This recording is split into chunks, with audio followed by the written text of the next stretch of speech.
Guys, nimejaribu kuangalia hata mikimbio ya huyu Victor Osimhen wa Buza. Oya, hata mikimbio ni mibaya.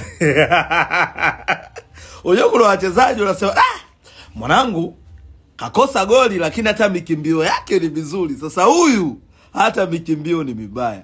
Kwanza ana miguu mirefu anakimbia. Oya, huyu mchezaji bwana hafiki mbali. Huyu mchezaji hafiki mbali. Huyu Christmas atulinaye huyu. Huyu atulinaye.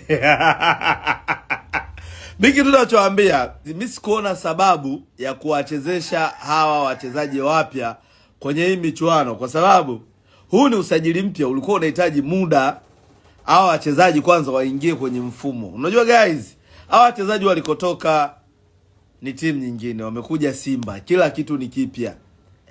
Hujapima fitness yake. Haujajua kwamba huyu mchezaji anahitaji nini. Haujakop tabia zake. Hajakop mazingira yako. Hajakop tabia za wachezaji wenzake. Automatic unaenda kumweka kwenye mechi. Kwenye hichi kitu kwa kweli Simba tumefeli. Hawa wachezaji wako wanahitaji wapewe muda hata wiki 3. Ajiandae, waingie kwenye mfumo ukiwakubali ndo wacheze.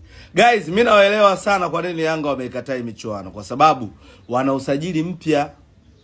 Unaweza ukafanya mistake ndogo ikaje kamtoa mchezaji mchezoni maisha, kama kilichotokea kwa huyo Victor Osimhen wa Buza. Tayari kila mmoja anamsema hivi, wengine wanamtetea. Yaani mchezaji ni mpya, ana mechi moja ashaanza kupata utetezi. Haya yote tumeyataka sisi.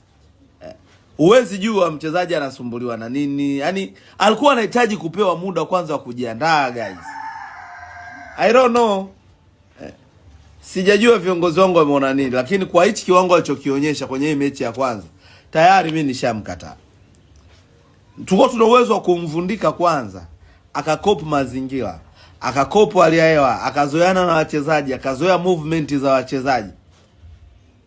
Akishazoea movement za wachezaji, na yeye mwenyewe akajiweka kuwa fiti, uenda tungeona kitu kingine tofauti na hichi tulichokiona jana.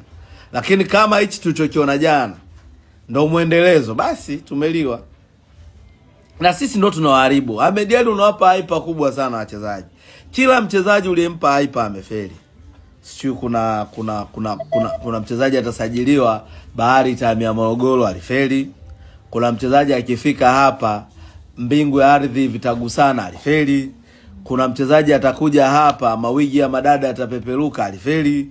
Kuna mchezaji atakuja hapa striker refu kuliko goli alifeli. Kuna mchezaji atakuja hapa SGR mbio zake alifeli.